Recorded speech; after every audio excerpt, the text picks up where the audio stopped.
which game are you looking forward to most, Max?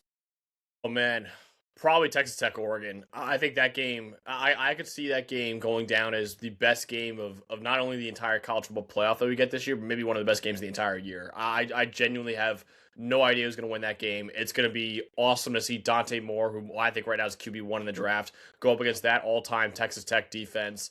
I think that game is a complete coin flip right now, where I kind of have a feeling that the other three games, I'm like, okay, I feel like this team should win this game, but obviously all four games should be good.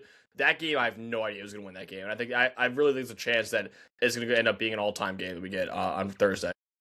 No, I'm with you. What a great way to ring in the new year. The first game at noon that day. I'm excited. That game is loaded with NFL talent on both sides of the ball. And obviously all these games are, but that game in particular is like an elite trench battle. You got the best O-line in Oregon versus the best D-line in Texas Tech. I can't wait for it. Let's start off with that game, actually.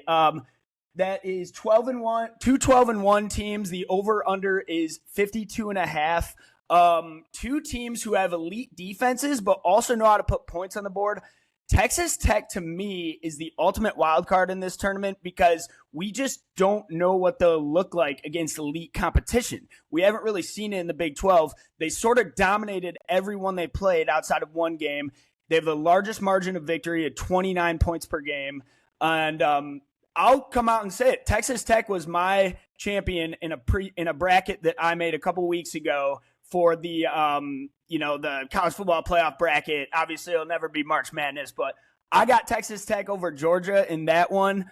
And a couple reasons why. I think it's the best defense in the country. Like you said, elite defensive line, led by guys like David Bailey, Romello Height, who are both going to be first-round picks. I mean, talk about Ruben Bain being a top 3 pick.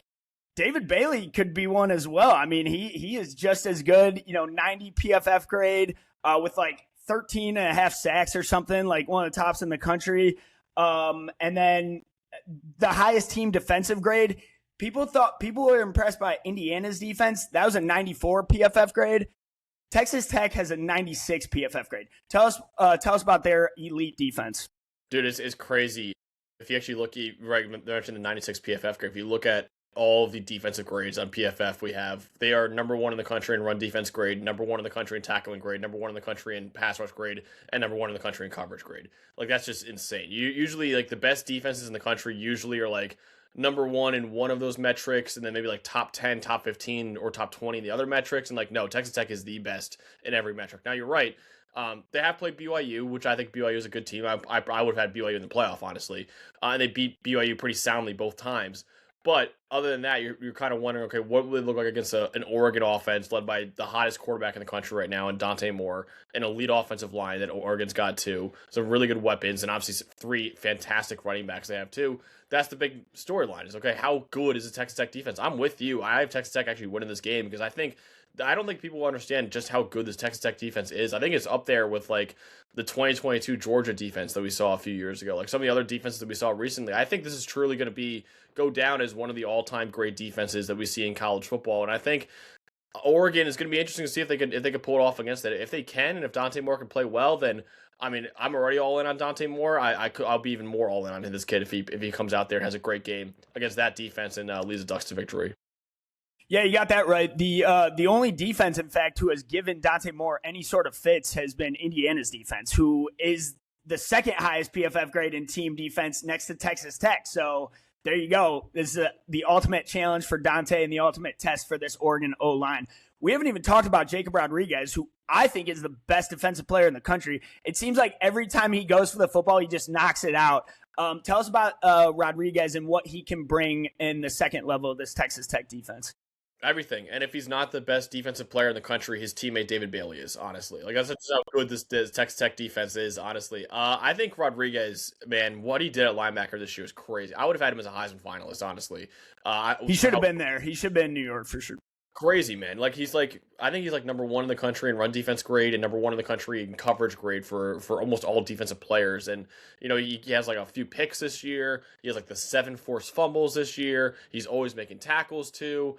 He's an unbelievable football player, man. And I know the measurables probably won't be the best for him, and that's why he might fall to like the 3rd round of the NFL draft. But man, if I'm an NFL team and he's available to me on day 2 of the draft, and you need a linebacker, I would love to have Jacob Rodriguez on my team, dude. What he's doing this year is absolutely crazy. Imagine drafting good football players, man. I mean, there's no way that guy won't find his place in the league some way. So the reason I picked Texas Tech to win it in my initial bracket is I just think they are a strong team across the board who really doesn't have a true weakness on this roster. I mean, they have a great receiving core with Caleb Douglas, Virgil, and Coy Aiken out there with another NFL tight end in Terrence Carter. Two dynamic running backs who can each bring something else to the table. You got Cameron Dickey, who's the power back, and then Jacoby Williams brings the speed.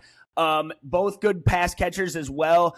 Honestly, the only question mark for this team, who is really quarterback Baron Morton, who has dealt with some injuries this season. When he's healthy and protected, he's great. The raw numbers are good, 67 completion percentage, almost 9 yards per pass, 162 passer rating. I mean, the numbers are there. The stats are there for Baron Morton when he has time to throw in a clean pocket.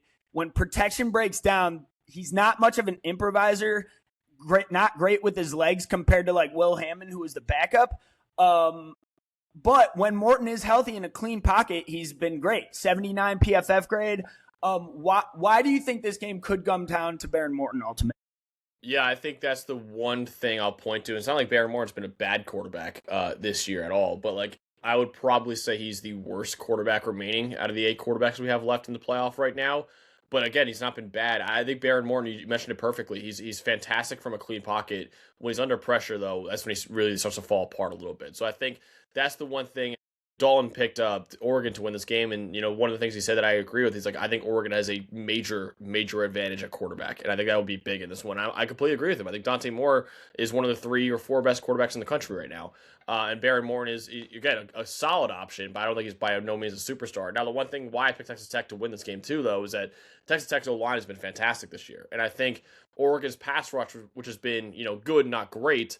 I think that'll be a matchup where if they can protect Baron Morton, which I think they will enough, then I think he could be good enough to take advantage of all the weapons he has. And yes, I know Oregon's got a great secondary too, but I think he'll do enough in this game. I'm not going to say he's going to lead the team to victory. I think whatever games they win in this playoff will be because of the defense first, and then whatever they can get out of Baron Morton second. But yeah, I think that's the one thing for Texas Tech is looking at their roster is like, hey, can Baron Morton just do enough to not lose these games for Texas Tech? On the flip side, Max, you convinced me early on this season. You were coming into the season. You were all in on Dante Moore, who I did not know too much about. I hadn't watched too much of him at UCLA, and I knew he sat the bench under Dylan Gabriel last year. You were all in on him from the jump. You said he was QB1. I'm sold, man. I'm all in on this guy as QB1 for this upcoming draft. Tell us about how his development this year in that Oregon offense and what makes him so special, potentially taking the next step next year. Yeah, I just thought, I remember watching the UCLA tape 2 years ago when he was a true freshman, and it was not pretty, don't get me wrong. It was not great at all. But you could see some of the NFL throws from him on tape there, and I just thought, man, he goes to Oregon for a year, sits behind Dylan Gabriel.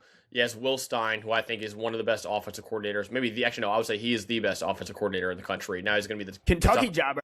Yeah, Kentucky head coach next year, which I think is home run hire by Kentucky.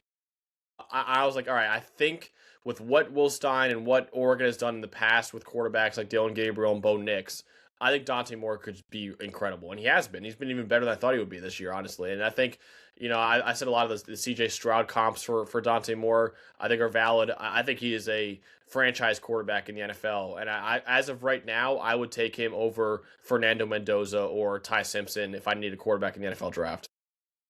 I agree. I'm with you on that one. That would be my order of the quarterbacks for draft as well. All right, time to do a score prediction for this one. I know you said you got Texas Tech, obviously coming away from my bracket as Texas Tech. I am taking Texas Tech in this one, but I do think Oregon is a formidable foe for them. I think it's going to be an evenly matched game, back and forth. I got the Red Raiders coming out of this one 27-22. I think their defense makes just enough stops and gives Dante Moore just enough trouble in protection to throw him off his game a little bit. I don't think you can completely take Moore out of the game because he's just so talented, so good, and over a 60-minute game, he will find ways to pick you apart. But I think this is the best defense in the country he's going up against, and I think they're going to dial it up and get just enough stops to win 27-22. What do you got? I have it 27-24, and honestly, I would even predict overtime for this one. I think this, like I said, I think it's going to be all-time college football playoff game that we get. This is the one I'm most excited for out of all of them. It's so hard for me to pick a winner in this one. I'm going to side with Texas Tech's defense because I think it really is that special of a unit. But Dante Moore, like I said before, he is the hottest quarterback in college football right now. And I think if anyone could beat the Texas Tech defense, is probably him, that Oregon offensive line, and those weapons that they have too. So, again, it's a complete coin flip. I think it's 50-50 on both sides. I'm going to side with Texas Tech in this one, but I genuinely I can see either of these teams winning very easily. And I like I said, it might end up being the best college football playoff game we get the entire tournament. I'm with you. You put it best. Exact coin flip. To me, as someone who believes defense wins championships, I got to give the slight edge to the Red Raiders to get it done.